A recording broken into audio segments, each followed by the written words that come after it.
Salve nação rubro-negra, tudo bem? Aqui vamos trazer vários vídeos sobre as notícias e atualizações do nosso Mengão. Se puder já deixa o like e se inscreve no canal para nos ajudar a continuar trazendo conteúdos para vocês. Dito isso, vamos ficar com um corte da ESPN Brasil, créditos da ESPN Brasil na descrição. Direto lá para o Paraguai, mais convidados que já estarão no torneio ou no sorteio dos grupos da Conmebol Libertadores. Tanta gente já passou por aqui e vejo que temos agora o pessoal do Flamengo, Mari. É isso, Plihal. O pessoal do Flamengo, Landim e Marcos Braz, já apostos com vocês. É, exatamente, Mari, Bruno, dupla campeã da Libertadores, atual campeã, né? É que acontece tanta coisa nesse universo maluco do futebol que a gente esquece, mas ali, final do ano, o Flamengo conquistava o seu terceiro título da América, o seu tricampeonato da Copa Libertadores, Landim. Hoje, você acha que é visto como o adversário a ser batido? Bom dia. Bom dia. Não, eu acho que tem 32 clubes que entram aí com muita chance nesse campeonato. Eu estava até comentando aqui com o Plihal, né, que antes dessa chamada, que se fosse olhar em 2019, né, nós estávamos lá, eu acho que no terceiro pote, né, estávamos muito longe de sermos favoritos de alguma coisa e começamos numa primeira fase de grupos, classificamos em primeiro lugar por saldo de gols, o terceiro colocado acabou tendo o mesmo número de pontos que nós e chegamos na final e ganhamos, quer dizer, então, essa é muito difícil, cara, é uma competição totalmente diferente, onde tem viagens longuíssimas, cansativas, altitude, tem milhares de problemas. Por isso que a Libertadores é essa caixa de surpresas que ao longo dos anos a gente aprendeu a ver. Já larga, você falou em dificuldade, né, Cícero? Já larga difícil, porque a estreia na Copa Libertadores será entre os jogos finais do Campeonato Carioca, do Campeonato Estadual, contra o Fluminense. E tem provavelmente um jogo fora da Libertadores da América, entre as duas finais. Como é que vocês estão fazendo essa estratégia para pensar caso seja fora? Estava conversando com... Eu sou o único que chama o Landim de Rodolfo. Estava conversando com o Rodolfo, né, sobre... Se vier um adversário com uma altitude muito longe, vai complicar demais. E não se sabe quem vai jogar terça, quarta ou quinta entre Flamengo e Fluminense, provavelmente fora de casa, Marcos Braz. Um abraço, obrigado pela presença. A gente está combinando desde ontem, precisou o presidente te convocar para você ver que você não queria participar, né? Eu não falei isso. Eu falei que o presidente estando, quem tem que falar é ele. Você é o presidente do futebol? Não, eu não sou o presidente. O presidente é ele. Vamos lá. A gente é muito importante esse sorteio exatamente hoje à noite, porque o primeiro jogo, é o que você falou, ele determina onde é que a gente vai jogar e está entre as finais. Então, se você pega aí uma Venezuela, com todo respeito à Venezuela, não do país, eu estou falando da geografia, um Bolívia, que você pega a altitude, é muito complicado. Então, mas eu acho que a gente tem que traçar a estratégia um pouco depois aí do sorteio, porque aí a gente averigua, vai avaliar qual local e qual é o tipo de logística que a gente vai fazer, para depois a gente tomar as providências que tem que fazer. Agora vamos torcer para hoje à noite aí, os deuses não ajudinha pra gente. VP, essa dupla, principalmente o Braz, acho que não aguenta mais responder pergunta a respeito do Vitor Pereira. A situação dele hoje é clara, enfim, vocês já o garantiram diversas vezes em diversos depoimentos como treinador do Flamengo. A gente também sabe como é que é o futebol, como é que as coisas acontecem no futebol. Hoje, você no íntimo com o treinador do Flamengo, sente o português de que maneira, Braz? Não, o que eu posso falar para vocês e para todo mundo é uma mesma retórica que a gente vem falando. Quando foi contratado o Vitor Pereira e sua comissão técnica, foi contratado para o ano todo, para a temporada toda. Então é muito injusto a gente, em determinado momento, a gente chegar e começar a avaliar diferente. É claro que, como você falou, que o futebol é diferente, que o futebol tem as suas anuências, mas a relação do Vitor Pereira com a diretoria é muito boa, a relação do Vitor Pereira com os integrantes do departamento de futebol do Flamengo é excelente e com jogadores melhor ainda. Então isso também tem que ser avaliado, avaliar também se o time vem progredindo e o porquê também não tivemos o resultado para trás. É essa avaliação toda, mas tem que ser feito com calma, com tranquilidade. Eu entendo a torcida, a gente entende às vezes alguns posicionamentos, a gente tem algumas informações em que a gente tem que tomar a decisão dentro dessas informações e a gente hoje a gente tem um técnico que está tranquilo para continuar o final do ano. Ô Rodolfo, você pegou um Flamengo que era unanimidade nacional e até dentro do continente, né? Só elogios, atuações soberbas, e agora você está lidando pela primeira vez com uma fase difícil, em que o Flamengo não conquistou alguns títulos que todos esperavam, tinham certeza que o Flamengo tinha chance de conquistar. Como é conviver com um momento desse, cobrança da torcida, a torcida fazendo protestos? O que é importante nessa hora para o mandatário máximo do clube? Então, só que, voltando um pouco atrás, quer dizer, eu peguei um Flamengo que era, eu diria, uma unanimidade de reclamação, né? Quando nós dois chegamos lá em 2019, o Flamengo vinha de uma série de insucessos e campeonatos que a gente vinha perdendo continuamente, né? Acho que a gente começa a ganhar exatamente quando a gente chega em 2019. De fato, passamos aí por alguns sucessos. Mas olha, ao longo desse caminho de 2019 para 2022, né, que terminando os campeonatos aí de 2022, nós tivemos o final do ano 2019, onde o Flamengo teve muito sucesso no final, depois do início de 2020 veio pandemia, tivemos problemas sérios, tivemos o nosso vale, mas ainda recuperamos no final do campeonato e conseguimos ser campeões brasileiros. Depois em 2021 também tivemos lá os momentos de questionamento, vamos dizer assim, da nossa torcida e da nossa capacidade de ter bons resultados, e chegamos na final da Libertadores. Poderíamos ter ganho aquela final, tivemos lá um lance de felicidade, eu acho que foi fundamental naquele jogo, e depois também tivemos o nosso vale de incredulidade, vamos dizer assim, em relação à capacidade da equipe no meio do ano passado. E depois o time engrenou e acabou ganhando a Copa do Brasil e ganhando a Libertadores. Então, assim, futebol, cara, assim, a gente tem que se provar todo dia e isso é natural. Esses altos e baixos, assim, eles acontecem, principalmente porque os resultados são cobrados todo dia. Eu lido extremamente bem, cara. Assim, eu entendo perfeitamente que a torcida demande o tempo todo. Futebol é paixão, a gente precisa dar resultado em todos os jogos. Mas eu estou preocupado com isso que o Braz falou, né? Como é que está a qualidade do trabalho que está sendo feito, qual a relação que você tem entre a equipe como um todo, e aí falando da equipe técnica, dos jogadores.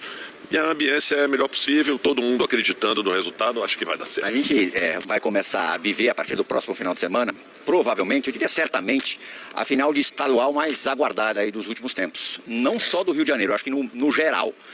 Porque o Fluminense vem com um trabalho que está se solidificando com o Diniz, mas que carece ainda de um troféu, que ainda mais numa final contra o Flamengo vai ser um troféu pesado, caso seja conquistado.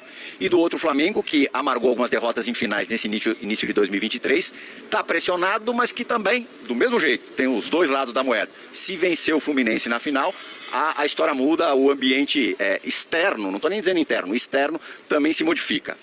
Você já pensou, Braz, já vislumbrou quais vão ser as sequelas, as consequências para o vencedor positivas e para o perdedor, para o vice-campeão negativas? Eu acho que se a gente não avaliasse isso, a gente não poderia estar aqui, né? Claro. Então, lógico que a gente tem essa avaliação. Deixar claro que nas últimas 3 finais de estadual, o Flamengo ganhou 2 e o Fluminense ganhou 1. Então, o Flamengo, o momento do Fluminense é melhor. Eu estou, acho que na mesma direção que você.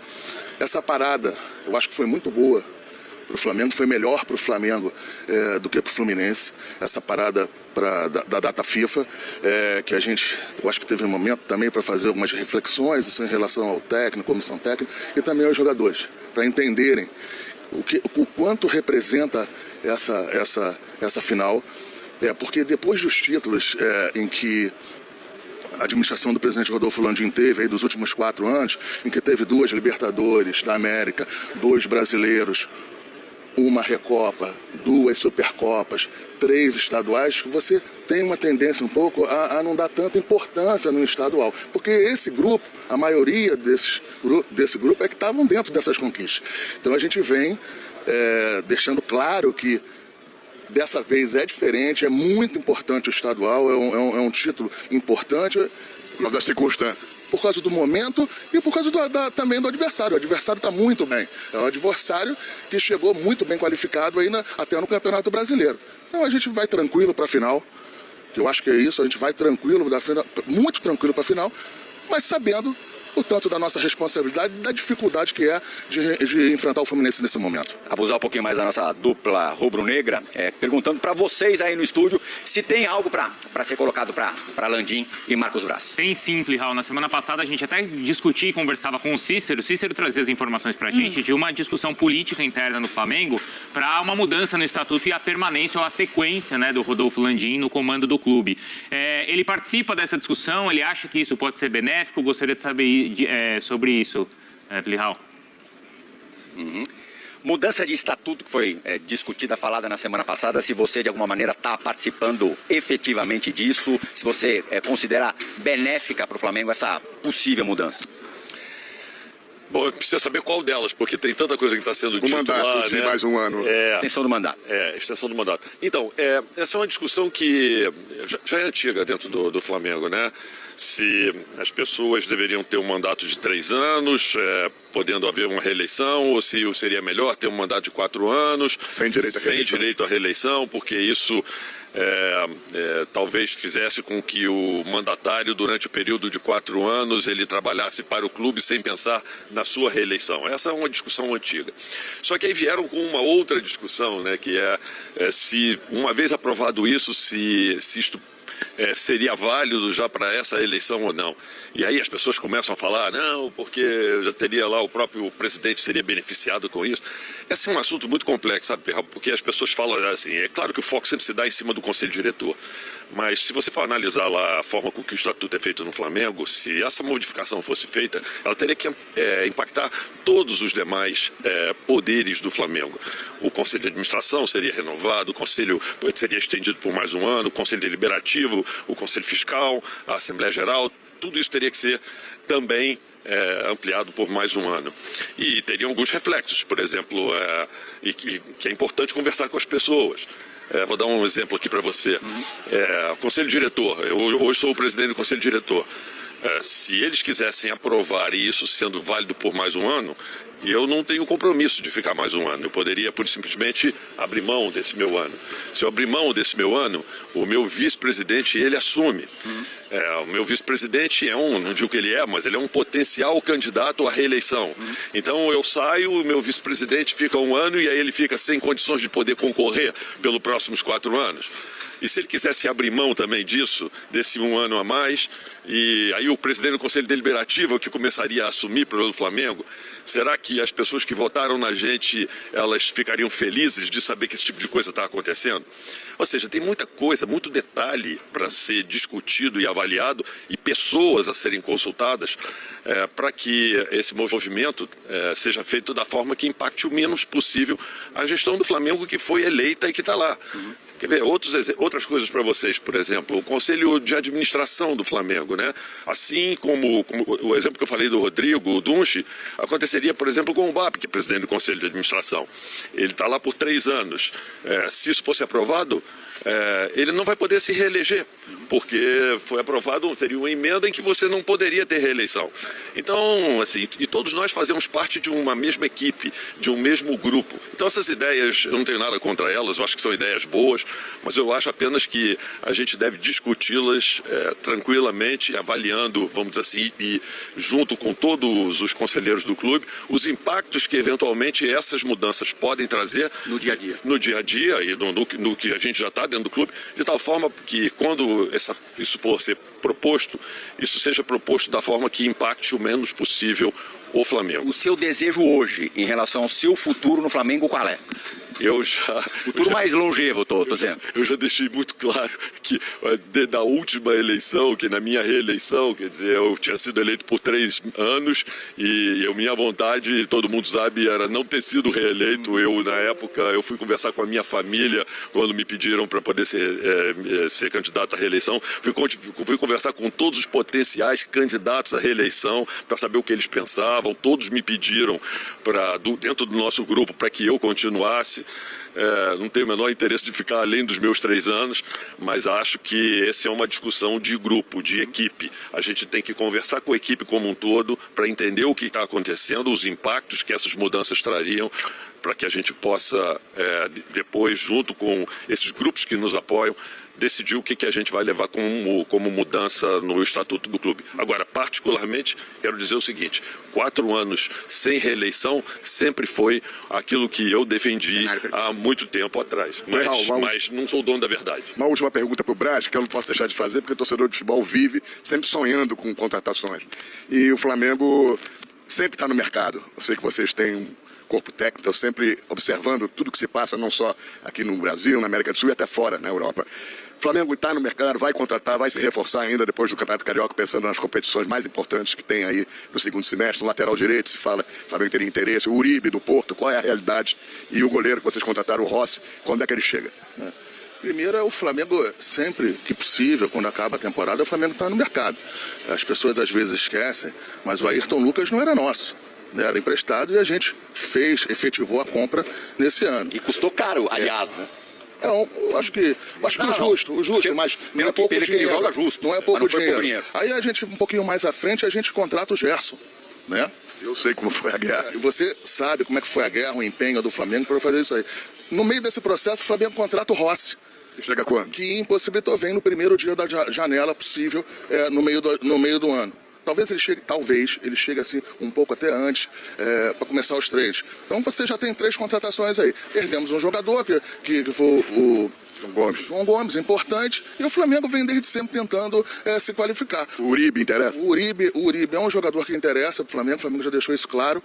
É complexa parecida com o do Rossi. É muito complexa, porque o Uribe está há muito tempo no mercado europeu, com um excelente desempenho, num clube muito importante da Europa, que talvez ainda queira que ele continue lá. Que é o Porto. O Flamengo tem outros adversários que eu posso falar em relação a esse. O Flamengo leva uma desvantagem sempre quando a gente está falando de mercado europeu, por causa da moeda. A gente não pode tirar isso do foco, né? A gente em euro, o Flamengo com todo o esforço e com todo o empenho que ele faz, a gente ainda tem essa diferença. E é um jogador que vai ter que depender também muito dele para vir para cá, como qualquer outro do tamanho dele. Lateral direito que faltou só para terminar? O Flamengo tem os laterais direitos. O Mateuzinho se machucou, mas daqui a 30, 40 dias vai estar. A gente está analisando o mercado, como sempre, se tiver uma oportunidade, mas o que a gente quer é um cabeça de área. Samarone é terrível, né? Conhece ele, né? Eu já conheço há 40 anos. Banheirista máximo. Fica ali na beira da área. O Cano também é banheirista. O Cano ali, encostado na trave, fazendo gol de impedimento. Mas é como ele e o Landim na volância. Ainda bem que o Futebol Society não tem impedimento. Né? Exatamente. Obrigado, Braz. Obrigado, Landim. Nos falamos depois do sorteio. Boa sorte para vocês. Flamengo, atual campeão da América, é sempre bom lembrar. Na expectativa também, lógico, dos clubes, dos times que vai enfrentar na fase de grupos da Copa Libertadores. Voltamos já, gente. Valeu, Plihal. Obrigado, viu? Um abraço aí aos dois também, ao Cícero Melo, banheirista e artilheiro. A gente vai lá pro Pedro Henrique Torre, então, que estava acompanhando atentamente a conversa do Cícero e do Plihal com a dupla lá rubro-negra. Se o Gabigol não fizer gol, o Cícero já estava ali no papo com o Rodolfo Landim, com o Marcos Braz. Savarone. De ser o nome de guerra do Cícero. Banheirista ali para poder fazer os gols do rubro-negro. Bora então com o Pedro Henrique Torre atualizando tudo do Flamengo. Tudo bem, Pedro? Bem-vindo. Tudo bem, Mari? Bruno, todos os amigos do Sport Center, Flamengo que segue na semana de treinamento aí, tem a decisão do Carioca, mas a expectativa total é por conta desse sorteio da Libertadores, porque diz demais do futuro do Flamengo em 2023, já passou meio de maneira frustrante aí por competições importantes, mas é a Libertadores, né? Pegar um tetracampeonato, imagina, o Flamengo que teve a oportunidade recente de participar de 3 finais nos últimos 4 anos, faturou 2 títulos, então fica essa grande expectativa, assim, quando fala em Libertadores no Ninho do Urubu, todo mundo fica bem atento. Flamengo que talvez tenha diminuído um pouco o favoritismo, que sempre entra agora como favorito em Libertadores por conta desse início claudicante em 2023, mas ainda está no hall dos grandões ali, sem sombra de dúvidas, né? É isso, Pedro. E a gente vai seguir atualizando também, acompanhando tudo do lado do Flamengo. A gente ouviu agora o Braz e o Landim também, com essa expectativa para a Conmebol Libertadores.